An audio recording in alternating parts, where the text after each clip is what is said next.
यसलाई नमस्कार, म मदन खाती। दर्शकवृन्द, आजको यो विशेष संवादमा हामी पछिल्लो समय बैंकको ब्याज दरलाई लिएर जसरी चर्चा भइराखेको छ, व्यवसायीहरू र बैंकरबीच अलि अगाडिसम्मको कुरा हेर्दै गर्दाखेरि चाहिँ एक अर्कालाई आरोपित गर्ने सम्मको बहस पनि चलिराखेको थियो। मुख्य गरी व्यवसायीहरूको आफ्नै तर्क थियो भने बैंकरहरूको पनि आफ्नै तर्क देखिन्थ्यो। त्यो व्यवसायी र बैंकरमा मात्र होइन कि अर्थ मन्त्रालय र राष्ट्र बैंकसम्म पनि एक प्रकारको फरक दृष्टिकोणबाट मन्त्रीले फरक कोणबाट, राष्ट्र बैंकका गभर्नरले फरक कोणबाट हेरिराखेको भन्ने कोणबाट पनि चर्चा परिचर्चा भइराखेको थियो। र यसै सन्दर्भमा हिजो मात्रै अर्थ मन्त्रालयले नै खास गरी जुन अर्थ मन्त्रालयका सहसचिव बाबुराम सुवेदीको संयोजकत्वमा मुलुकको आर्थिक अवस्था, वित्तीय र मौद्रिक नीतिको सन्दर्भमा चाहिँ के गर्ने भनेर मुख्य गरी त तरलताको, बैंकको ब्याज दरको र वित्तीय लागतको विषयलाई केन्द्रमा राखेर के गर्न सकिन्छ भन्ने विषयमा समिति गठन गरिएको थियो र उक्त समितिको प्रतिवेदन पनि यति बेला अर्थ मन्त्रालयलाई, खास गरी अर्थमन्त्रीलाई बुझाइसकेको सन्दर्भमा अब बैंकको ब्याज दरको सन्दर्भमा चाहिँ बजारलाई नै छोड्नुपर्ने भन्ने कुरा आइराखेको छ। आज हामी यसै विषयमा केन्द्रित रहेर संवाद गर्नेछौँ र यो विषयमा संवाद गर्नको लागि आज हामीले स्टुडियोमा आमन्त्रण गरेका छौँ बैंक तथा वित्तीय संस्था परिसंघ नेपालका अध्यक्ष पवन गोल्यानलाई। यहाँ कार्यक्रममा स्वागत छ। त्यसै गरी हामीसँग हुनुहुन्छ नेपाल चेम्बर अफ कमर्सका वरिष्ठ उपाध्यक्ष कमलेश कुमार अग्रवाल। यहाँ कार्यक्रममा स्वागत छ। म सुरुवात गर्न चाहे कमलेशजीबाट। अब हिजो मात्रै जुन सार्वजनिक भएको छ अर्थ मन्त्रालयको प्रेस विज्ञप्ति, त्यसको म केही अंश यहाँलाई पढेर सुनाउन चाहे, त्यसपछि यहाँको म प्रतिक्रिया लिन्छु।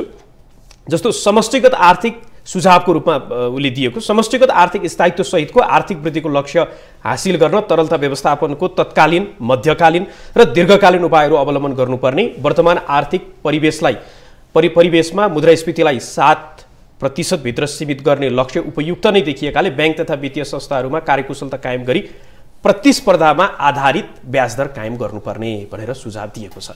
अब यहाँहरूको प्रयास कतै न कतै ब्याज दरको सन्दर्भमा अलिक फरक खालको थियो जस्तो लाग्छ। यसमा यहाँको प्रारम्भिक टिप्पणी के छ? होइन, सबभन्दा पहिला त यो समितिको गठन किन गरियो? माननीय मन्त्रीज्यूले नै आफ्नो स्पिचमा के भन्नुभयो भने अहिले 15-16% जुन बैंकमा ब्याज दर भएको छ, यसमा कसैले पनि नयाँ लगानी गर्दैन। बरु योभन्दा राम्रो त बैंकमै सिधै पैसा जम्मा गरेर 15% ब्याज पो आर्जन गर्छ त। त्यसै प्रकारले पुराना जति पनि उद्योग व्यवसायहरू स्थापना भएर सञ्चालनमा भएका छन्, तिनीहरू पनि आज 15-16% को डिपोजिटकोमा भनेपछि त 18-19% को भोलि ब्याज दर हुने बित्तिकै त कहाँबाट त्यो व्यवसाय र उद्योगहरू सञ्चालन गर्ने भनेर उनीहरू त धराशायी हुन्छन् भन्ने उद्देश्यको लागि यो कमिटी गठन गरिएको होइन। निजी क्षेत्रको माग सकारात्मक छ। यदि हामीले ब्याज दर घटाएनौँ भने अहिलेको अवस्थामा उद्यमी व्यवसायीहरू धेरैले आफ्नो कारोबार बन्द गर्नुपर्ने स्थिति हुन्छ, धेरै पलायन गर्नुपर्ने परिस्थिति आउँछ। त्यसर्थ यो ब्याज दर, उच्च वृद्धि ब्याज दर समग्र अर्थतन्त्रको लागि यसले नकारात्मक प्रभाव पार्ने हो र यसलाई घटाउनको लागि यो कमिटी गठन गरिएको थियो। यसमा निजी क्षेत्रको पनि प्रतिनिधि थियो, बैंकर्सको पनि प्रतिनिधि थियो, राष्ट्र बैंकको। तर जब मैले यो यहाँले अहिले प्रस्तुत गरेको रिपोर्ट पढेँ, मैले पनि पढेँ, ती प्रेसबाटै पढेँ, प्रेस रिलिज भइरहेको छ। मलाई लाग्दैन निजी क्षेत्रको राखेका कुराहरू, राखेका लजिकहरू यसमा इन्कर्पोरेट गरिएका छन् भनेर। र निजी क्षेत्रका प्रतिनिधिहरू, म त प्रतिनिधि थिइनँ, तर म भन्छु कि निजी क्षेत्र पनि सरप्राइज भएर नै आएको छ कि कसरी यस्तो प्रतिवेदन आयो भनेर। यहाँहरूले भन्नुभयो समितिलाई जुन उद्देश्यको लागि गठन गरिएको थियो, आफ्नो प्रारम्भिक जुन उद्देश्य थियो त्यसबाट नै च्युत भयो। यहाँहरूले दिएको सुझाव चाहिँ के थियो? हाम्रो सुझाव के थियो भने तपाईँको ब्याज दर कम हुनु पर्यो।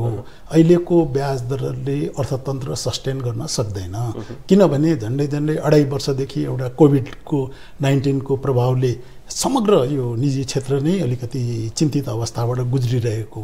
कतिले भनौँ न, राष्ट्र बैंकले आफैले कोभिड पछिको पहिलो मौद्रिक नीतिमा धेरै सकारात्मक कुराहरू ल्याएर निजी क्षेत्रको कसरी पुनरुत्थान गर्ने भनेर, जस्तो स्टिमुलस प्याकेजका, रिफाइनेन्सिङका कुराहरू आए, सस्तो ब्याज दरमा उपलब्ध गराए, ब्याज र किस्ता तिर्नलाई समय प्रदान गरियो, 20%, 25% तपाईँको करेन्ट जुन हाम्रो यो वर्किङ क्यापिटल छ त्यसमा वृद्धि गरियो कि जसले गर्दाखेरि निजी क्षेत्र आफ्नो व्यापार व्यवसायलाई सञ्चालन गर्न सहज होस् भनेर निजी क्षेत्रले त्यति बेला धेरै एप्रिसिएट पनि गरेको। त्यही बमोजिम धेरै सेक्टरहरूले भी शेपमा पुनरुत्थान पनि गरे, धेरैले अब यू शेपमा पुनरुत्थान गरि पनि रहेका छन्। अहिले पनि सबै सेक्टरहरू जस्तै भनौँ न पर्यटन सेक्टरहरू अझै पनि पुनरुत्थानकै क्रममा छन् भनेर म भन्छु क्या। यसरी गइरहेको अवस्थामा 81 यो चालु आर्थिक वर्षको जुन मौद्रिक नीति आयो त्योभन्दा अगाडि एउटा कुरा चाहिँ के भन्छ भने यो 6-7 महिना अगाडि जुन 7 महिनै भयो भनौँ न यो रुस युक्रेन वारले ग्लोबल इकोनोमीमा पनि धेरै ठुलो असर गर्यो। यसले गर्दाखेरि सप्लाई चेन पनि बिग्रियो। तत्कालीन अवस्थामा तपाईको धेरै प्रोडक्टहरूको प्राइस धेरै पेट्रोलियम प्रोडक्टको प्राइस धेरै हाई भयो। अहिले त भनौँ न रिसेसनले घटिरहेछ तर नेपालमा घटेको छैन। त्यति बेला तपाईँको कोभिडको प्रभावले लजिस्टिक कोस्टहरू पनि धेरै बढेर गयो। हाम्रो नेपाली मुद्राको डिभ्यालुएसन भएकै छ, अहिले पनि कन्टिन्यू छ। आज तपाईँको 132 को हाराहारीमा पुगिसक्यो। यो सबले गर्दाखेरि के हुन्छ भने कोस्ट अफ डुइङ बिजनेस पनि स्वतः बढ्यो। यसको रिफ्लेक्सन कहाँ पर्यो भने हाम्रो व्यापार घाटा, चरम व्यापार घाटामा पुग्यो नि त। यो जुन कोस्ट बढेको हो त्यसले गर्दाखेरि गत वर्षकै तथ्याङ्कबाट जुन 1920 बिलियनको आयात भएको छ त्यसमा 200 बिलियनको निर्यात भएको छ। 1720 बिलियनको घाटा जुन देखियो त्यसले गर्दाखेरि सबै समग्र राष्ट्र ब्याङ्क चिन्तित भयो क्या यो के हाम्रो देश कता गइरहेको छ। अझै विस्तृत एकछिनपछि आउनेछु। त्योभन्दा अगाडि चाहिँ पवनजी अब जुन आयो नि प्रारम्भिक जुन प्रेस विज्ञप्ति अर्थ मन्त्रालयले जारी गरेको छ यसमा चाहिँ यहाँहरूको चाहिँ टिप्पणी यहाँहरू त सन्तोषजनक नै यही नै हुनुपर्छ भन्ने नै होला यहाँहरूको चाहिँ? बैंक तथा वित्तीय संस्था परिसङ्घको अध्यक्ष नाताले त मैले यही नै ठिक छ भन्नुपर्ने कुरा आउँछ। तर चाहिँ के हो भने बैंक एक्लै त बाँच्न सक्दैन। हेर्नुहोस् किनभने व्यापारै भएन अथवा उद्योगै भएन भने कसलाई लगानी गर्ने भोलि यो एनपिए पनि बढ्दै जान्छ। जति जति ब्याज बढ्यो त्यति एनपिए पनि बढ्दै जान्छ।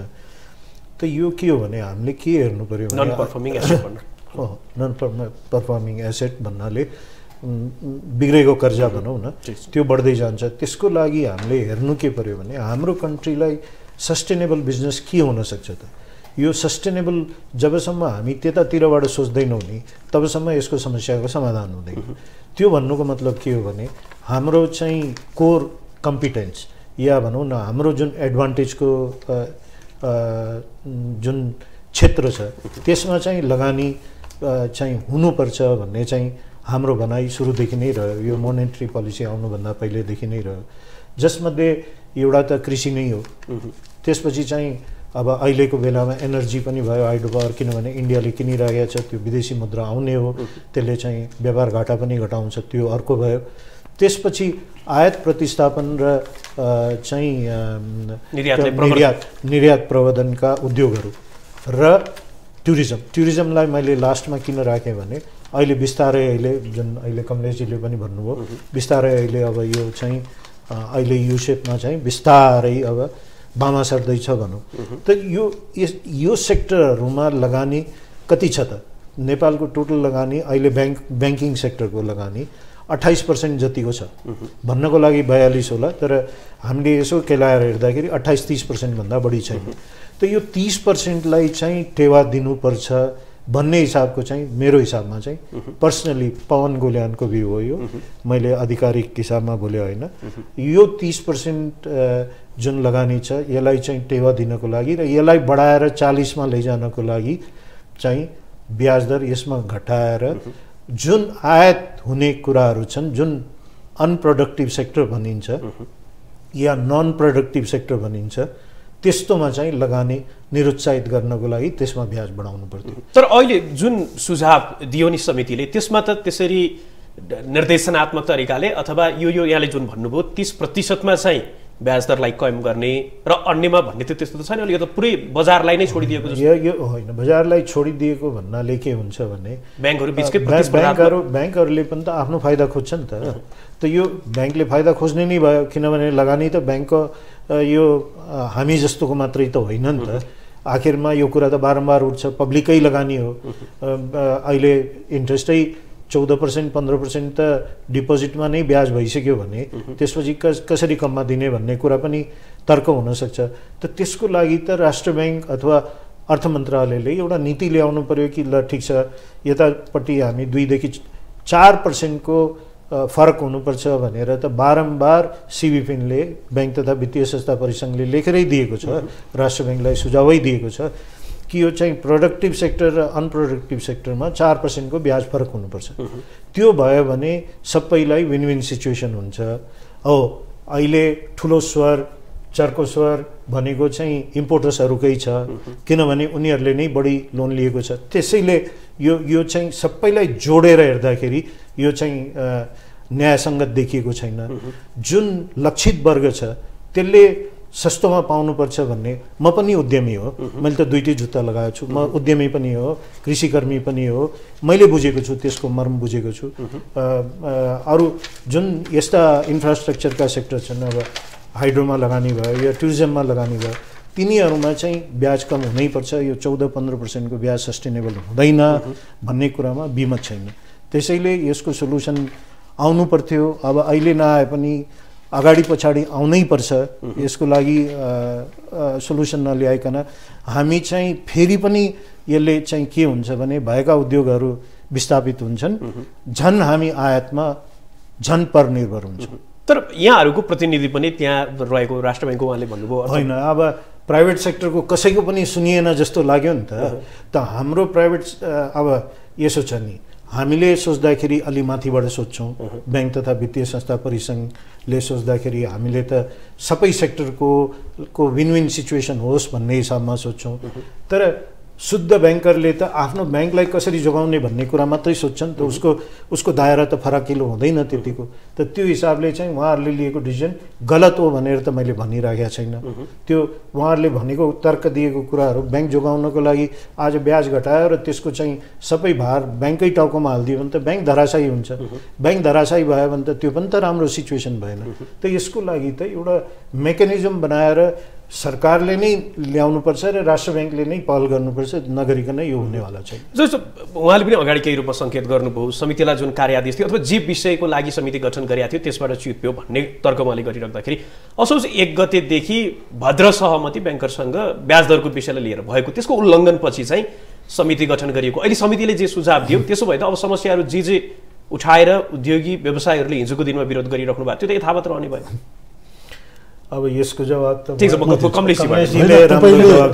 यहाँ सबभन्दा ठुलो कुरो जुन अहिले तपाईँ मार्केटको इकोनोमीको कुरा गर्नुभयो नि, के अहिलेसम्म हाम्रो ब्याङ्किङ प्रणाली मार्केट इकोनोमीको हिसाबले गएको छैन।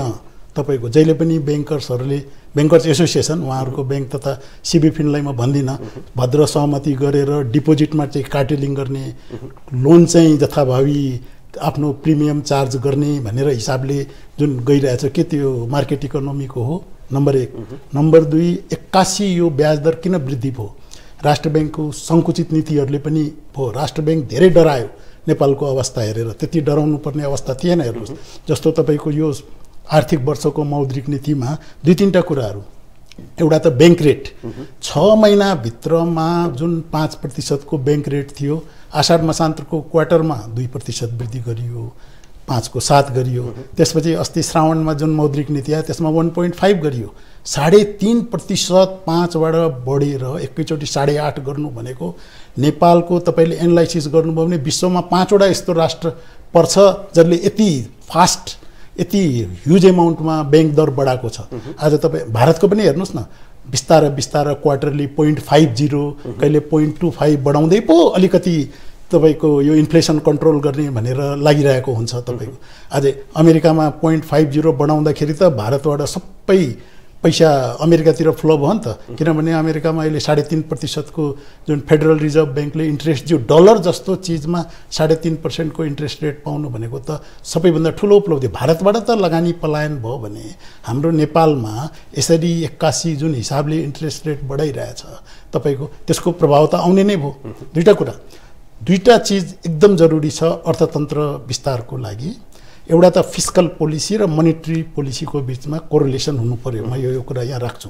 जुन हाम्रो यो चालु आर्थिक वर्षको बजेट प्रस्तुत भयो त्यसमा जीडीपी ग्रोथ 8% राखिएको छ र इन्फ्लेसन रेट 7% राखिएको।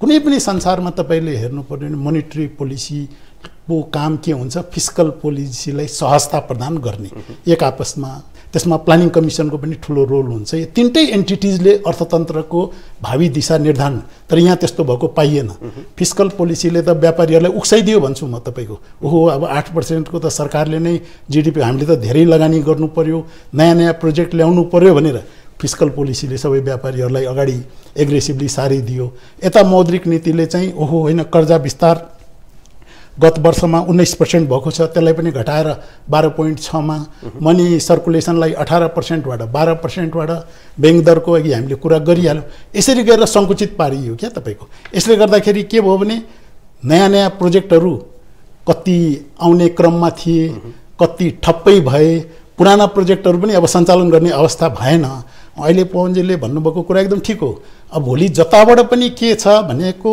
जुन यो प्राइभेट सेक्टरले आफूलाई सेफगार्ड होइन हामीले समग्र अर्थतन्त्रलाई सेफगार्डको कुरा गरेको आज निजी क्षेत्रले भोलि अघि उहाँले नै भन्नुभयो कि भोलि यो हाई इन्ट्रेस्ट रेटले आफ्नो व्यापार व्यवसाय बन्द गरेर बैंकलाई साँचो बुझाउन गयो या सरकारलाई साँचो गुनाउन भने देशको अर्थतन्त्रको अवस्था के हुन्छ भोलि उहाँहरू बैंक सस्टेनै गर्न सक्नुहुन्न बैंकिङ सेक्टर भनेको तपाईको मुहान भनेको निजी क्षेत्र हो हेर्नुहोस् ऋणीले दिएको ब्याजबाट उहाँले कर्मचारीहरूको तलब दिनुहुन्छ डिपोजिटरको ब्याजको चुक्ता गर्नुहुन्छ त्यसपछि सरकारलाई 1/3 राजस्व दिएर बुझाएर पनि आफूलाई अहिले राम्रै बाँडी राख्नु भएको छ सायद मान्नु त्यसो भए चाहिँ जस्तो अहिले अब मुहान कहाँ हो मुहान भनेको त ऋणीहरू हो नि त आज त्यो ऋणीहरूलाई नै समस्यामा गरेर यदि अगाडि बढ्यो भने भोलि अर्थतन्त्रमा त्यसले धेरै नकारात्मक प्रभाव पर्छ हाम्रो अर्थतन्त्र उकास्नै गाह्रो हुन्छ भन्ने कुरा म ध्यानकर्षण गर्न चाहेको हेर्नुहोस् त्यसकारण मैले सुझावको रूपमा एउटा मुद्रास्फीतिलाई जोडिया छ त्यसकारण मैले तपाईले दिएको सुझाव भनेको मेरो होइन निजी क्षेत्रको लागि सेफगार्ड गर्नुको मतलब बैंकलाई पनि बचाउनु हो राष्ट्र बैंकलाई पनि बचाउनु हो र राष्ट्रलाई पनि बचाउनु हो क्या किनभने अहिले पनि 72% टोटल इन्भेस्टमेन्ट निजी क्षेत्रको छ निजी क्षेत्र भोलि नोक्सानमा गयो भने के हुन्छ त निजी क्षेत्रले केही गर्ने होइन निजी क्षेत्रले त आफ्नो जसरी पनि लगानीको उठाएर कमसेकम खर्च त रोक्छ भोलि इकोनोमिक एक्टिभिटी चाहिँ कमजोर हुँदै गयो भने कहाँबाट त इम्प्लोइमेन्टका कुराहरू आउने कहाँबाट सरकारको राजस्वको कुरा आउने अघि आयात लागिराखेको आरोप चाहिँ के छ भन्दाखेरि बजारलाई छोड्नुभन्दा ब्याज दरको सन्दर्भमा चाहिँ यहाँहरू अर्थ मन्त्रालय मार्फत अर्थमन्त्री मार्फत चाहिँ कतै न कतै त्यसलाई चाहिँ यहाँले ब्याङ्कर एसोसिएसनलाई कतै न कतै कार्टेलिङ गरेको भनेर आरोप लगाइराख्दाखेरि यहाँहरू पनि मन्त्रालय मार्फत चाहिँ ब्याङ्क दरलाई हस्तक्षेप गर्नेतर्फ जानुभयो जुन चाहिँ हामीले अहिले जुन अर्थ प्रणाली अवलम्बन गरिराखेका छौँ म अझै पनि उहाँको अगाडि भन्दैछु उहाँले आफ्नो ब्याङ्कर्स एसोसिएसनलाई किन डिपोजिटलाई कार्टेलिङ गरेको तपाईँ लोनको एमाउन्टलाई कार्टेल गर्नुहोस् न हामी योभन्दा बढी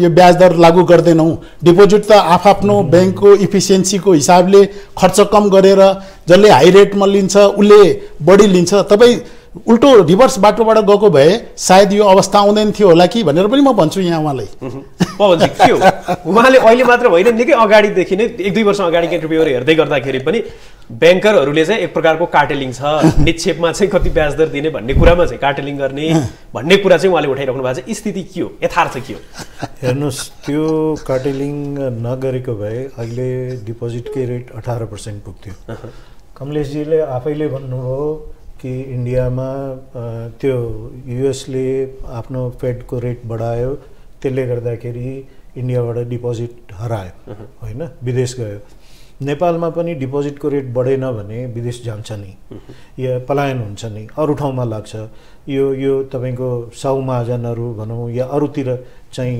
बढी ब्याज पाउने हुन्छ अहिले पनि त्यो भइराखेकै छ हामीलाई थाहा छ त यो कार्टेलिङ गरेको यो पनि आज होइन जब यो कोभिड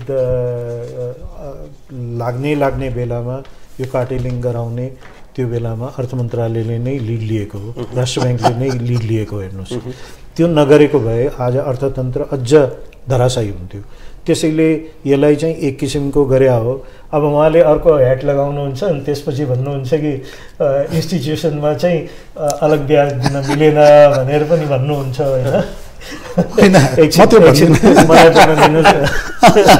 अघि उहाँले भन्नुभयो नाफा ब्याङ्करले धेरै कमायो ब्याङ्करले नाफा अब आजै कुनै ब्याङ्कको 30 अरब त क्यापिटल भइसक्यो भने 30 अरबको 10% अहिले 13% त सबैलाई पब्लिकलाई दिएको छ भने 13% मात्रै कमायो भने 4 अरबको नाफा भयो कि भएन त भन्नुको मतलब त ब्याङ्कले त 1 पैसा पनि कमाएको छैन। यही प्राइभेट सेक्टरको कुरा गरौँ भने आज हरेक सेक्टरमा हेर्नुहोस् कतिको नाफा छ भन्ने कुरा चाहिँ केलाएर हेरौँ न। ब्याङ्क ट्रान्सपेरेन्ट भएर चाहिँ बढी गाली खाने हो जहिले पनि, यतातिर नेपाल सरकारको पनि यता राष्ट्र ब्याङ्कको पनि सबै खनिने त्यही हुन्छ र यतातिर प्राइभेट सेक्टरको पनि। तर रियल वास्तविक मैले अघि पनि भने नि रियल बिजनेसलाई बचाउनको लागि ब्याङ्कको पनि चाहिँ ब्याङ्कले पनि जोर गर्नुपर्छ, त्यसमा कुनै बिमत छैन। हेर्नुहोस् तर नेपाललाई सुहाउँदो बिजनेसको लागि चाहिँ इभन कार्टेलिङ गर्नु पर्यो या कसरी जोगाउन सकिन्छ त्यसमा गर्नै पर्छ। जहाँसम्म कार्टेलिङको कुरा गर्यो त्यो चाहिँ अहिले त कार्टेलिङ नगर्ने भनेर चाहिँ राष्ट्र ब्याङ्कले इन्डिकेसन दिएपछि न यो अहिले ब्याज बढेको होइन भने त यो त 11-12%मा रहिरहन्थ्यो नि त त्यो यो चाहिँ इन्डिकेसन एनबिएले पाएपछि चाहिँ खुल्ला छोडेको हो त अहिलेको बेलामा अझ खुल्ला नछोडेको भए उहाँले जुन भन्नुभयो त्यो कुराको पनि जवाब दिन्छु कि चाहिँ रिभर्स गरेको भए हुन्थ्यो, यतिमा बेच्ने तर कस्टिङ नथाहा भएपछि उहाँले बेच्नुहुन्छ आफ्नो इम्पोर्ट भएको सामान के यो थाहै नभइकन कस्टिङ थाहा नभइकन बेच्नुहुन्छ सामान कहिले पनि बेच्नु। अघि आज भारतमा ग्लोबल यो रुस युक्रेन वारको इम्प्याक्ट पनि परेको हो, अमेरिकन फेडरल रिजर्भ ब्याङ्कले ब्याज बढाएको इम्प्याक्ट पनि परेको हो, कोभिडको प्रभाव पनि परेको हो। तर भारतमा अहिले आजको दिन पनि मैले अहिले सबै वेबसाइटहरू हेरेर डाटा लिएर आइरहेको छु क्या 8देखि 9% बिचमा कर्जाको ब्याज दर कायम छ त्यहाँ। अहिले पनि हेर्नुहोस् सबै ब्याङ्कहरूको कसैको 8मा छ कसैको 9मा छ। त्यहाँ यस्तो यो ब्याङ्कर्स एसोसिएसन जस्तो यो कार्टेलिङ गरेर दिने होइन, यो 12.3 सबैको एउटै ब्याज दर हुनुको मतलब स्वतः कार्टेलिङ भएको देखियो नि त। बाहिरबाट भन्दैछ हामीले कार्टेलिङ गरेर खुल्ला छोड्यौँ, सबैको एउटै हुने त। आज तपाईँको भारतको सबै ब्याङ्कहरूको हेर्नुहोस् त एउटै ब्याज दर छैन, कसैको 8 कसैको 8-10 छ, आफ्नो हिसाबले छ। यहाँ त सबैको 0.01 पैसा पनि एउटै छ। यसैबाट बुझ्नु पर्यो कि यहाँ कार्टेलिङ भइरहेछ, त्यसलाई मान्ने या नमान्ने आफ्नो ठाउँमा हो। दोस्रो कुरा आजको दिन निजी क्षेत्रलाई बचाउनु भनेको मैले अल्टिमेटली भने नि ब्याङ्कर्सलाई पनि सेफगार्ड गर्नु नै हो। किनभने आज उहाँको त 20% नेट लिक्विड एसेट्स होला, 80% त सबै प्राइभेट सेक्टरमै छ। भोलि यो पैसा उठ्न सकेन, भोलि मान्छेले चाबी नै लाएर बन्द गरेर बसिदियो भने भोलि ब्याङ्किङ सेक्टरमा त भोलि डिपोजिटरलाई त उहाँले पेमेन्ट गर्नुपर्छ तपाईँको, त्यो पैसा कहाँबाट आउने हो त। त्यसकारण अहिले नाफा नोक्सान छोडेर पनि तपाईँको कमभन्दा कम कसरी निजी क्षेत्रलाई प्रोटेक्ट गर्ने राष्ट्र ब्याङ्कले पनि त्यही नीति अपनाउनु पर्यो। राष्ट्र ब्याङ्क थियो नि अघि जुन क्षेत्र अलिक प्रभावित भएको छ त्यसलाई चाहिँ सेग्रिगेट गरेर त्यो क्षेत्रमा चाहिँ ब्याज दरको सन्दर्भमा केही लचिलो हुने सबै क्षेत्रमा हुन आवश्यक होइन। सबैको भनेको यहाँको चाहिँ के छ मेरो भनाइ होइन, सबै क्षेत्र भनेको एउटा म्याक्सिमम लिमिटसम्म जुन इकोनोमीले एब्जर्ब गर्न सक्छ त्यहाँसम्म पो पुग्न दिनुपर्ने हो त। आज हाम्रो नेपालको मात्रै यो अर्थव्यवस्थाको यो अवस्था जुन ब्याज दरको आयो, मैले अघि भारतकै तपाईँलाई उदाहरण दिएँ, त्यहाँ पनि त सबै प्रभाव परेको हो। त्यहाँ किन आएन? हामीले सही ढङ्गले व्यवस्थापन गर्न सकेनौँ। हेर्नुहोस् अघि आयातको पनि कुरा आयो, आयातको कोस्ट बढेको मैले यहाँलाई बताएँ। आयातसँग त सबै राजस्व भनेको 40% राजस्व आयातबाट आइरहेछ। यदि यो आयातै बन्द गर्ने हो, म भन्दिनँ यो आयातलाई आयात प्रतिस्थापन दिनतिर जानुपर्ने हो, उत्पादनमूलक क्षेत्रतिर जानुपर्ने हो, यसमा म एकदम सहमत छु। तर यसको लागि के छ भने सर्टेन टाइम चाहिन्छ क्या। आजको आजै तपाईँ कन्भर्ट गर्न सक्नुहुन्न यसलाई। 62-63मा हाम्रो उत्पादन क्षेत्रको कन्ट्रिब्युसन जिडिपीमा 13% थियो। हेर्नुहोस् अहिले आएर त्यो 5.40 किन भयो? सरकारले जुन सहज वातावरण निर्माण गर्यो यो आयातलाई, सरकारलाई पनि राजस्व आउने, उद्यमी व्यवसायलाई पनि सजिलो हुने। अब यसलाई तपाईँ माइग्रेट डाइभर्ट्स गर्नुहोस् न, यसको लागि लगानी मैत्री नीति ल्याउनुहोस्। अब जस्तो अस्तिको फिस्कल पोलिसीमा उद्योग धन्दामा लगानी गर्दाखेरि त फिक्स इन्भेस्टमेन्ट हुन्छ नि त, 81 नीतिगत परिवर्तन भइदियो। जस्तो अस्ति उत्पादक क्षेत्र होस् वा अनुत्पादक क्षेत्र होस् ब्याज दरको सन्दर्भमा चाहिँ लचिलो हुनैपर्छ, नीतिगत स्थायित्व पनि हुनु पर्यो। उत्पादनमूलक क्षेत्रमा जाने बित्तिकै फिक्स इन्भेस्टमेन्ट हुन्छ। आज फिक्स इन्भेस्टमेन्ट हामीले जुन 6-7% ब्याजको आधारमा गरिरहेछौँ, आज एकैचोटि तपाईँको 15% र सरकारले त्यसलाई कन्ट्रोल गर्न सकेन भने त्यो लगानीकर्ता डुबेन त। आजको दिनमा उपयुक्त ब्याज दर चाहिँ होइन, हामीले त सकेसम्म ब्याज दर न्यून गरेर मतलब अर्थतन्त्रलाई बढाउने हो भने हामीले सिंगल डिजिटकै ब्याज दरमा पुग्नुपर्छ। 81 नपुगे पनि स्लोली ग्रेजुअली मोनिटरी टुल्सहरू युज गरेर अहिलेको अवस्थामा बाहिरबाट पनि त पैसा लिनु पर्यो नि त। बाहिरबाट पैसा आइरहेको छैन। किन आइरहेको छैन भने 2-3टा कुराहरूले गर्दाखेरि बाहिरबाट एउटा त हाम्रो विदेशी मुद्रा हाम्रो करेन्सीको स्ट्रेन्थ खोइ त। आज हाम्रो करेन्सीको स्ट्रेन्थ पनि चाहियो। हेर्नुहोस् बाहिरबाट पैसा लगानी किन डिभ्यालुएसन भएकै छ। आज जति पनि तपाईँ डलरबाट लोन ल्याउनुहुन्छ जति यहाँको ब्याज आउँदैन तपाईँको त्योभन्दा बढी त तपाईँको डिभ्यालुएसन भइरहेको हुन्छ। अनि कहाँबाट कसले इन्भेस्टमेन्ट गर्छ नम्बर 1। नम्बर 2 तपाईँको आज नेपालमा इन्भेस्टमेन्ट गर्नको लागि अहिले पनि हाम्रा ऐन कानुनहरू अझै पनि तपाईँको फ्रेन्डली ऐन कानुनहरू हुन सकेका छैन। किनभने छलफल हुन्छ निजी क्षेत्रसँग। त्यो ब्युरोक्रासीले यो ऐन कानुनहरूको प्रारम्भिक मस्यौदा निर्माण गर्छ जसको मानसिकतामा नै निजी क्षेत्रप्रति निजी क्षेत्रप्रति विश्वासै नभएको मानसिकताबाट यदि यो ऐन कानुनहरू तयार हुन्छ भने त्यसले कहाँबाट आउँछ। आज पनि हामी त्यही अवस्थामा छौँ। यदि यसको बेसिक संरचना अर्थतन्त्रको बारेमा गहन अध्ययन गरेर हामी जस्तो यो प्रचुर सम्भावना भएको प्राकृतिक स्रोतहरू भएको राष्ट्रमा गरिएन भने 5 वर्षपछि पनि हामी यही छलफल गरिरहेका हुन्छौँ क्या हामीसँग लगानी मैत्री वातावरण छैन भनेर। त्यसकारण एउटा मेजर चेन्जेस ल्याउनु पर्यो कि तपाईँको निजी क्षेत्रको कुरा पनि सुन्नु पर्यो। अहिले हाम्रो सरकारले राष्ट्र ब्याङ्कले मलाई जति मेरो यो विश्लेषण हो बढी वर्ल्ड ब्याङ्क IMFहरूले जसरी गाइड गर्छ उहाँहरूले त व्यापारिक धरातलमा हुनुहुन्न त। उहाँले त थ्योरिटिकल कुरा गर्नुहुन्छ तर निजी क्षेत्रलाई पो व्यावहारिक कठिनाइहरू थाहा छ त। व्यापार विस्तार तर्क आइराखेको छ नि मुद्रास्फीतिको सम्बन्धमा त्यसलाई नियन्त्रणमा राख्नको लागि भए पनि ब्याज दरलाई चाहिँ छोड्नुपर्ने। त्यसमा चाहिँ त्यो आफैमा कतिको होइन त्यो नेपालको केसमा के इन्फ्लेसन ब्याज दरले मात्रै कन्ट्रोल हुन्छ होइन। हाम्रो करेन्सी डिभ्यालुएसन भइरहेछ। मैले भने हामी त ल्यान्डलक कन्ट्री हो। त्यो नाताले हाम्रो लजिस्टिक कोस्ट बढिरहेछ। आयातमुखी अर्थतन्त्र छ। हाम्रो प्रोडक्सन कोस्ट कम्पिटेटिभ छैन हाम्रो। यी सब कारणले पनि इन्फ्लेसन आइरहेको छ। झन् आयात नियन्त्रण गरेर त झन् तपाईँले इन्फ्लेसनलाई बढाउने काम गरिदिनु भयो नि त। यस्तो अवस्थामा न त उत्पादन हुन सकिरहेका छ आउने आयात नियन्त्रण भएको छैन। त्यसको रिप्लेसमेन्ट तपाईँको चोरी हाम्रो खुला सिमाना छ। चोरी पैठारी भएर सरकारको राजस्व पनि गुबिरहेको छ। यो त अर्थतन्त्र त मेस हुने अवस्था देखियो नि त। र आज एउटा कुरा मात्रै गरिदियो हुन्थ्यो विदेशी मुद्राको सञ्चितको विकल्प धेरै थिए क्या। आज तपाईँ आयातमा कमर्सियल पर्पसको लागि डलर दिँदाखेरि 40% मार्कअप लिने भन्सार मूल्य अभिवृद्धि कर अन्तःशुल्क आयकर त्यसमा 3-4% पनि सेयर नगर्ने त रेमिटेन्स प्रमोसनको लागि तपाईँको किन यति कन्जर्भेटिभ हामी भएको। किन एक्सपोर्ट इन्सेन्टिभ अब हामी नदिन सकेको। जस्तो अस्तिको बजेटमा सिमेन्ट र छडका कुराहरू आए अरू प्रोडक्टहरू पनि त धेरै थिए नि त। हामी इन्सेन्टिभ किन भ्यालु एडेडको हिसाबले इन्सेन्टिभ देऊ न तपाईँको 15%सम्म इन्सेन्टिभ। एकछिन पछि आउनेछु पवनजी। अब यहाँले अगाडिदेखि नै सिधै ब्याङ्करको मात्रै पनि होइन उद्योगीहरूको अलिक मजदारमा बसेर तर्क गरिराख्नु भएको छ। त्यस कारणले गर्दाखेरि नियमनकारी निकायहरूको भूमिकाको सन्दर्भमा यहाँलाई मैले प्रश्न राख्न चाहेँ। जस्तो अर्थ मन्त्रालय र राष्ट्र ब्याङ्क बीच पनि उहाँले पनि अगाडि तर्क राख्नुभयो कतै न कतै राष्ट्र ब्याङ्क चाहिँ अलिक सङ्कुचन गर्न चाहिराखेको ब्याज दरलाई चाहिँ होइन प्रतिस्पर्धामै छोडिदिउँ भन्ने खालको नीतिगत रूपमा त्यतातर्फ अग्रसर भइराखेको। अर्थ मन्त्रालय चाहिँ अलिक फरक ढङ्गले अर्थमन्त्री चाहिँ फरक ढङ्गले अगाडि बढ्न खोज्दै गर्दाखेरि चाहिँ यो एक प्रकारको असमञ्जस्यताको स्थिति पैदा भयो। हेर्नुहोस् त्यो त पक्कै पनि हुन्छ नै।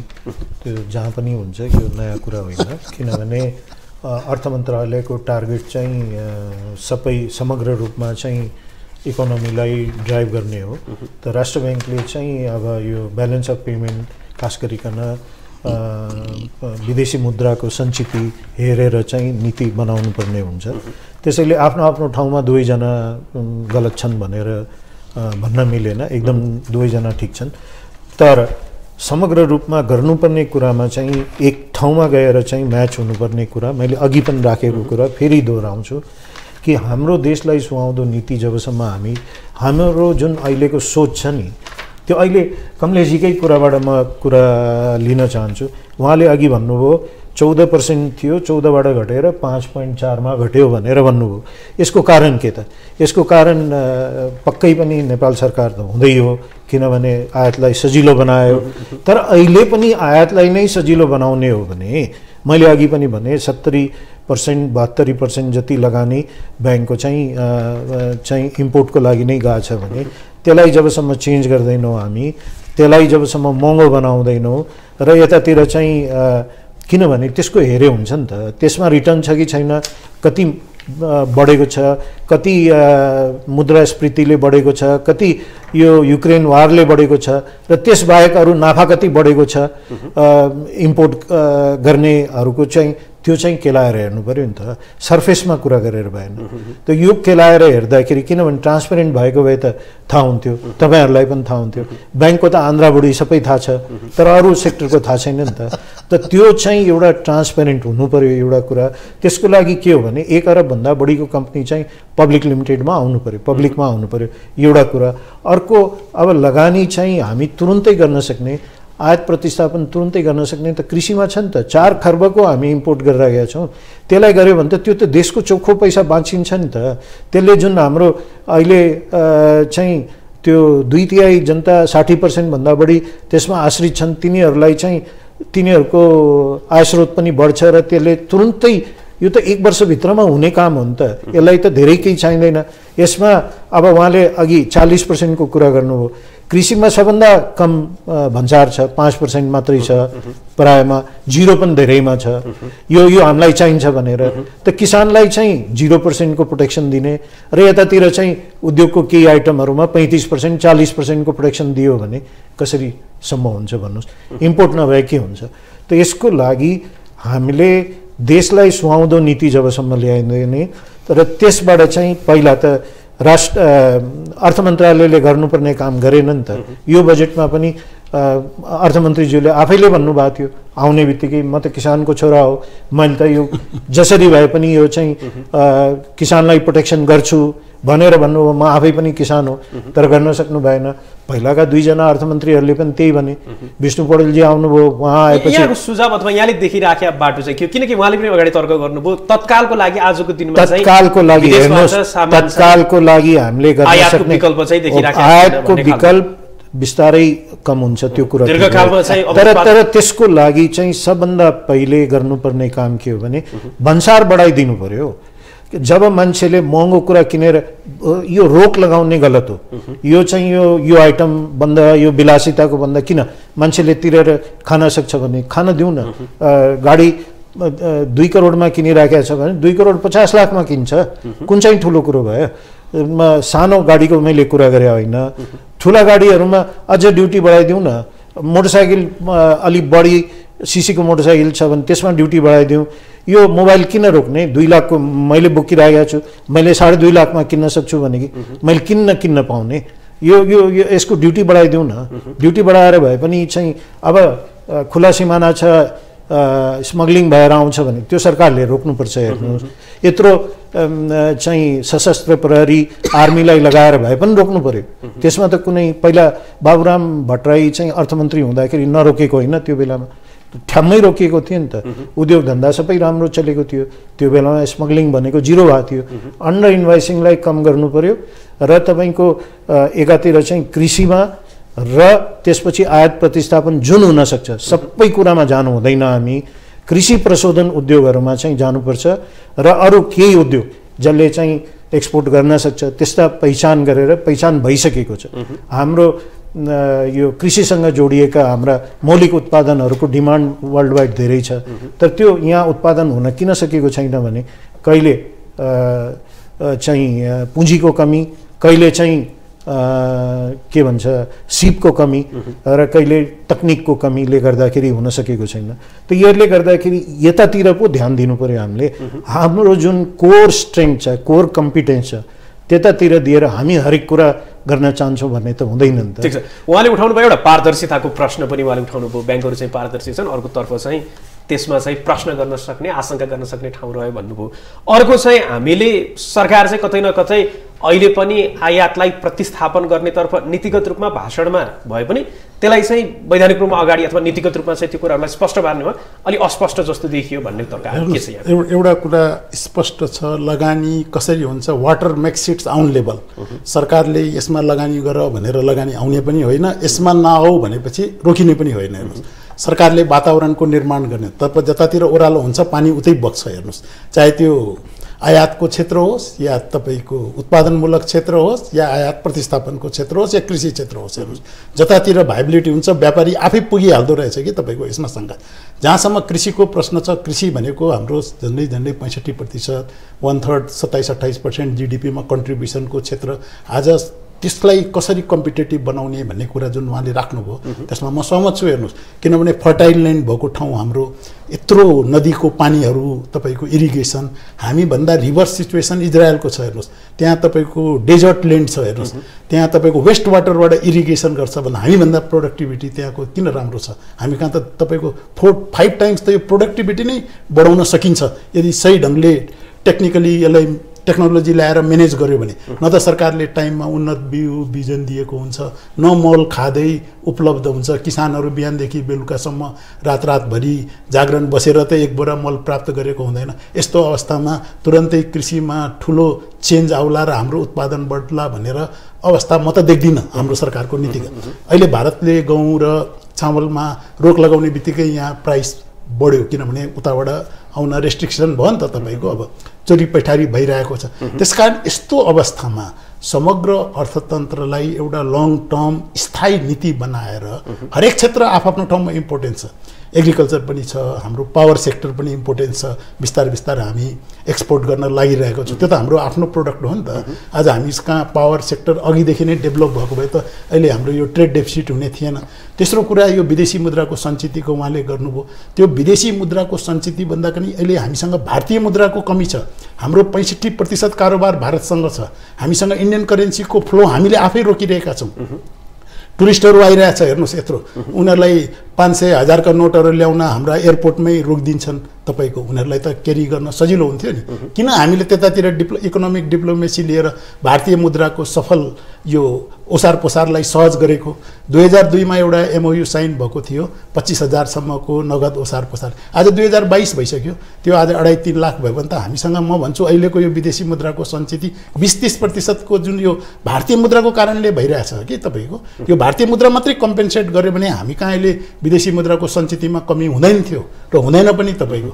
किनभने गत क्वार्टरमा मात्रै सरकारले 3.5 billion 3.5 billion USD 419 billion Nepali रुपियाँ दिएर भारतीय मुद्रा खरिद गरेको छ। हेर्नुहोस् तपाईँको, आज कमसेकम भारतीय मुद्रालाई त हामी, त्यो त हाम्रो हातको कुरा थियो नि त। ठिक छ, अब ब्याजदरकै सन्दर्भमा चाहिँ अब ब्याजदर र आर्थिक वृद्धिसँग पनि यसलाई जोडेर अहिले व्याख्या विश्लेषण भइरहेको छ। एकातर्फ हामी हाम्रो वित्तीय नीतिमा झन्डै 8% को हाराहारीमा आर्थिक वृद्धि हासिल गर्ने भनेर बताइराखेका छौँ। अर्कोतर्फ चाहिँ अहिले ब्याजदरको वृद्धिले फेरि लगानीकर्ताहरू अथवा व्यवसायीहरू अलि आक्रोशित भइराखेको, असन्तुष्ट भइराखेको, यसले चाहिँ के गर्छ? आर्थिक वृद्धिमा असर गर्छ? अहिलेको मौद्रिक नीति, सङ्कुचित मौद्रिक नीतिको अवस्थामा 8% को आर्थिक वृद्धि त कल्पना नगरे पनि हुन्छ।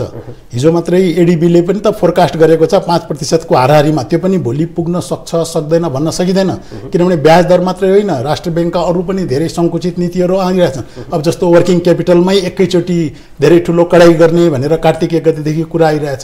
भोलि उद्यमी व्यवसायीहरूले सहज तरिकाले व्यापार गर्न सकेन भने कहाँबाट आर्थिक वृद्धि हुन्छ? मलाई बताउनुहोस् त। तपाईँको धेरै चुनौती छ, खालि एउटा ब्याज दर मात्रै होइन, ब्याज दर पनि घट्नु पर्यो, तरलता पनि प्रशस्त मागेको बेलामा ब्याङ्कले पैसा दिन सक्ने अवस्था पनि हुनु पर्यो, अर्थतन्त्र चलायमान हुनु पर्यो। अब भोलि निर्वाचन आउँदैछ, यसले केही हदसम्म अर्थतन्त्रलाई चलायमान गराउँला, तर त्यो पनि अहिलेको अवस्था हेरेर कति चलायमान गराउँछ भन्न सक्दिनँ। नभए विगतमा तपाईँको निर्वाचन भएको वर्ष 1.5% सम्म पनि GDP ग्रोथ बढेको अनुभव हामीले नै गरेका हौँ। गभर्नरको कुरा सुन्यो भने त्यति धेरै उत्साहित हुनु नपर्ने अहिलेको अवस्थामा देख्दैन नि त्यो तपाईँको कहाँ ब्याङ्कबाट। अब भोलि ब्याङ्कबाट पनि पैसा, चुनावको लागि त पैसा चाहियो, ब्याङ्कबाट उहाँहरू कति अब त्यो लिक्विडिटी एरेन्जमेन्ट गर्न सक्नुहुन्छ, व्यवसायीलाई दिनुहुन्छ कि त्यो निर्वाचनको खर्चको लागि दिनुहुन्छ, त्यो पनि एउटा आपसमा चुनौती छ।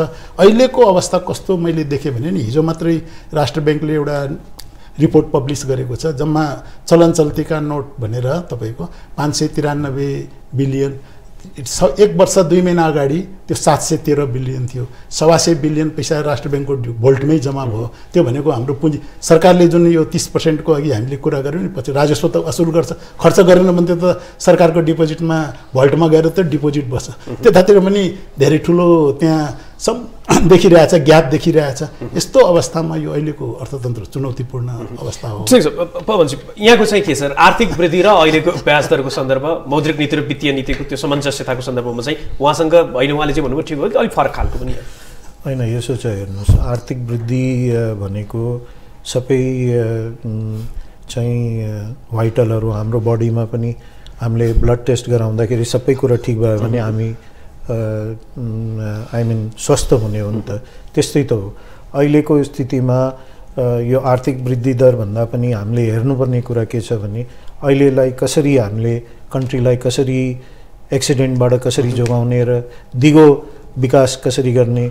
यो एकातिर चाहिँ फुड सिक्युरिटीको पनि अहिले समस्या आएको छ। उहाँले नै अघि भन्नुभयो गहुँ र चामलको प्राइस बढ्यो। यस्तो कुराहरू त अझ पनि सरप्राइजहरू आउन सक्छन् त। यस्तै सिचुएसन रह्यो भने त विश्वले पहिला त आफ्नो जनतालाई खुवाउँछ नि त खानेकुरा, अरू त केही खान सकिँदैन, खानेकुरा नै खानु पर्यो।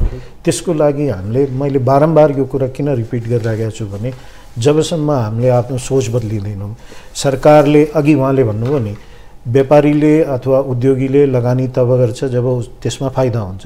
त अहिले सबभन्दा राम्रो फाइदा चाहिँ इम्पोर्ट बिजनेसमा छ। त्यसैले त मान्छे इम्पोर्ट बिजनेसमा जान्छ, किनभने एउटा एजेन्सीले 1 अरब 2 अरब पैसा कमाउन वर्षको गाह्रो छैन भनेपछि सबै उतै ओहिरिराखेका छन् त। र यो बारम्बार उहाँले मात्रै होइन सबैले बोल्दाखेरि उद्योगी व्यवसायीलाई जोडेर बोल्छन् के। मेरो त्यहाँ सबभन्दा ठुलो रिजर्भेसन नै त्यही छ कि मैले भने नि प्रोडक्टिभ सेक्टरलाई जोगाउनको लागि हामी सबै मिलेर हातेमालो गरेर चाहिँ यसलाई जोगाउँ कमलेशजी। तर यो चाहिँ व्यापारी जोड्ने बित्तिकै त्यो चाहिँ सम्भवै नहुने कुरालाई बारम्बार बोलेर 10 वर्ष त भयो होला, कमसेकम 10 वर्षदेखि 14बाट खस्केर हामी 5.4 मा पुगिसक्यौँ। यही ताल रह्यो भने यो अझ घट्छ। त यो जिडिपीमा यो प्रोडक्सनको ग्रोथ कति हुनुपर्ने, एग्रिकल्चरको पनि घटिरहेको छ, प्रोडक्सनको पनि घटिरहेको छ। यसलाई बढाउनेतिर हामी ध्यान दिएनौँ भने सबभन्दा पहिले त सरकारले नै दिनु पर्यो, अरू नारामा होइन रियलमा दिनु पर्यो।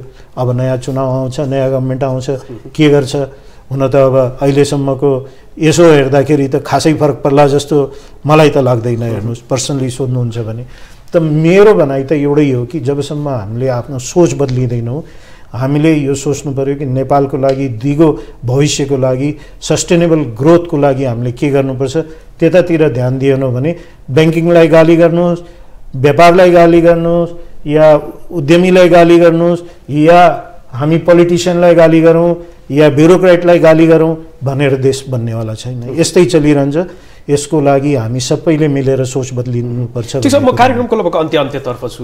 त्यसो भए चाहिँ अब समाधानको बाटो त निष्कर्षमा चाहिँ एउटै हो। हेर्नुहोस्, अहिले उहाँको भनेको कुरालाई मैले इन्टरप्रेट गर्ने, सस्टेनेबल ग्रोथ चाहिन्छ देशलाई, त्यसको लागि ब्याज दर नियन्त्रणमा आउनै पर्छ क्या, नभए हुँदैन। होइन, त्यति भन्दै गर्दाखेरि पनि उहाँको पनि उत्पादक क्षेत्रलाई चाहिँ अलिक केन्द्रमा राखेर त्यो त सरकारको नीति हो नि। तपाईँको उद्योग र व्यापार, उहाँले अघि कुनै जमानामा उद्योगको परिभाषा के थियो? चिम्नीबाट उत्पादन हुने र मेसिनबाट उत्पादन हुने। आज हरेक चिज उद्योगमा आइसकेको छ। आजकल बिमा पनि उद्योगमा दर्ता भइरहेछ, ब्याङ्क पनि उद्योगमा दर्ता भइरहेछ, सर्भिस इन्डस्ट्रीहरू पनि उद्योगमा दर्ता भइ। के उद्योग र के व्यवसाय त्यसलाई नछुट्याउँ, आर्थिक गतिविधि कसरी विस्तार गर्नेतिर मात्रै हामी जाउँ भनेर म उद्योग व्यवसायलाई एउटै बास्केटमा राख्नुहोस्। मैले अघि भने नि water makes it sound level, जतातिर फाइदा हुन्छ व्यापारीको लगानी उतातिर आफै गइहाल्छ। भोलि उद्योगतिर नाफा देखियो भने त त्यो व्यापार इम्पोर्ट कसैले पनि गर्दैन, यहाँ सबै उतातिर जान्छ। उहाँले भन्नु पनि सरकारको नीति नै त्यो त म पनि भन्छु। सरकारको स्थायित्व हुनु पर्यो नीतिमा। नीति मात्रै भएर भएन। भोलि 6 महिनामा नीति तपाईँ भन्सार एकैचोटि बढाइदिनुहुन्छ भने त्यो उद्योगको मेसिनरी र त्यो बिल्डिङमा खर्च गरेको कहाँबाट आउँछ? जस्तो अहिले सेनिटरी प्याडको GI वायरको घटनाहरू जुन घट्यो नि, यसले त तपाईँको औद्योगिक क्षेत्रमा लगानी गर्न मान्छे धेरै डराउन थालिसक्यो।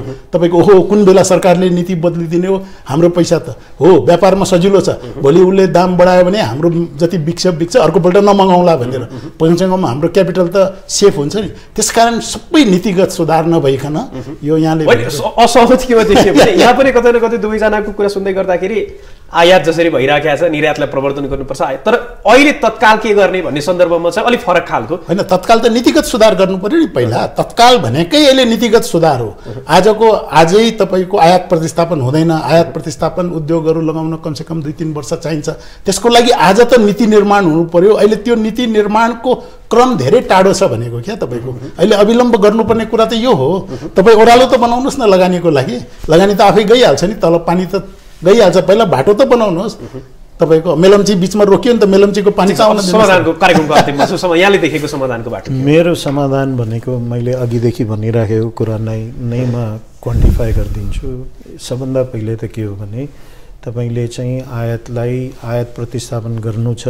हामीलाई जे कुरामा आयात प्रतिस्थापन गर्नु छ त्यस्ता कुराहरूमा चाहिँ भन्सार बढाउनु पर्यो र त्यस्ता कुरालाई अलि महँगो बनाइदिनु पर्यो। केही दिनको लागि त्यो महँगो पनि हुँदैन। खास गरिकन यो पनि भ्रम छ कृषिमा भन्सार बढ्यो भने कृषि महँगो हुन्छ भन्ने होइन। अहिले पनि तपाईँलाई म एक्जाम्पल दिएर भन्छु। अहिले पनि तपाईँको केरा चाहिँ इन्डियाबाट आउँदा 2 रुपियाँ गोटामा आउँछ भनेपछि यहाँ अहिले हामी 14-15 रुपियाँमा किनेर खाइराखेका छौँ। तपाईँको घरमा पनि त्यही होला, भाइलाई सोद्धाखेरि पनि थाहा होला। तर हाम्रो किसानको 2 रुपियाँमा पनि बिक्री हुँदैन किनभने आयातितलाई नै प्रायोरिटी पाउँछ। किनभने ट्रक आउँछ, हाम्रो चाहिँ छरिएको छ। त त्यसको लागि चाहिँ सबभन्दा पहिले जरुरी के छ भने त्यसलाई आयातलाई महँगो बनाएपछि अनि नेपालको उत्पादन बढ्न थाल्छ। अहिले केरामा पनि त्यस्तै भयो, अरू कुराहरूमा पनि त्यस्तै भयो, कागतीमा पनि त्यही हुँदैछ, अरू हरेक कुरामा त्यही हुँदैछ। गोलभेडामा पहिला नभएको होइन। अब या त किसानले क्रान्ति गर्नु पर्यो। यो आर्थिक क्रान्ति हुनुपर्नेमा जहिले नि हामी राजनीतिक क्रान्तिको मात्रै कुरा गर्छौँ। त्यो नभइकन यहाँले संरक्षणको कुरा, राज्यले नै संरक्षण दिनु पर्यो। सबभन्दा दीर्घकालीन हुँदैन, किन हुँदैन? दीर्घकालीन होइन। होइन, यसो छ नि, आयात हामीले कहिलेसम्म गर्नुपर्छ भने जबसम्म हामीले त्यसको उत्पादन नेपालमा गर्न सक्दैनौँ या हामी चाहिँ त्यो नेपालमा उत्पादन गर्नै सक्दैनौँ त्यस्तो कुराको मात्रै आयात दीर्घकालीन हुनुपर्छ। होइन भने केही समयको लागि आयात गर्ने हो, त्यसलाई बिस्तारै आयात प्रतिस्थापन गर्ने हो। त त्यसमा नै मैले भन्न चाहेँ नि यो कुरा, हामी चाहिँ के आज गुन्द्रुक पनि हामीले इम्पोर्टै गरेर खानुपर्छ? गुन्द्रुक हामी उत्पादन गर्न सक्दैनौँ किनभने ड्युटी छैन। त्यो चाइनाले सस्तो बनायो, अब त्यो सिन्थेटिक हो कि रियल हो थाहा छैन। तर 123 करोडको त गुन्द्रुक इम्पोर्ट भएको छ। हामी त जनेउ पनि इम्पोर्ट गरिरहेका छौँ, हामी बिन्दी पनि सिन्दुर पनि इम्पोर्ट गरिरहेका छौँ। यस्तो कुराहरू त आवश्यक छैन नि त। यस्ता कुराहरूलाई रोक्ने, भन्सार बढाइदिने यस्तो काम त गर्नु पर्यो नि त राज्यले। यस्ता अब जुन तरकारीहरू हाम्रो सिजनमा फल्छ त्यो तरकारीहरू त्यो सिजनमा इम्पोर्ट नगर्न दियो भने त भइहाल्छ नि। 2टा तरकारी कम भयो भने हाम्रो भान्सामा फरक पर्दैन नि त। त्यो महँगो हुन्छ भन्ने कुरा छैन त्यहाँ। तर यस्तो गर्यो भने पनि यसले कृषिमा फरक पार्छ। त्यस्तै जुन एक्सपोर्टमा पोटेन्सियल छ त्यसलाई अहिले दिएको पनि छ। अहिले यो नयाँ आएको छ त्यसमा 8% दिने भनेर सिमेन्ट डन्डीको कुरा छ। अरू पनि अब उद्योगहरूलाई आउला पक्कै पनि नीतिमा मलाई विश्वास छ कि अरूलाई पनि समेटेर ल्याउँछ होला। यहाँ दुवैजना आफ्नो महत्त्वपूर्ण समय उपलब्ध गराइदिनु भयो। यहाँहरूको महत्त्वपूर्ण समय र यो संवादको लागि दुवैजनालाई धेरै धेरै धन्यवाद। दर्शकवृन्द, आजको यस कार्यक्रममा हामीले समग्र आर्थिक अवस्था हुँदै मुख्य रूपमा त ब्याज दरकै सन्दर्भमा केन्द्रित रहेर संवाद गऱ्यौँ र यो संवादमा हामीसँग बैंक तथा वित्तीय संस्था परिसंघ नेपालका अध्यक्ष पवन गोल्यान, त्यस्तै गरी नेपाल चेम्बर अफ कमर्सका वरिष्ठ उपाध्यक्ष कमलेश कुमार अग्रवाल हुनुहुन्थ्यो। आजको लागि कार्यक्रमलाई निर्धारित समय सकिएको छ। हामी तपाईँलाई न्युजसँग जोडिरहन्छौँ। नमस्कार।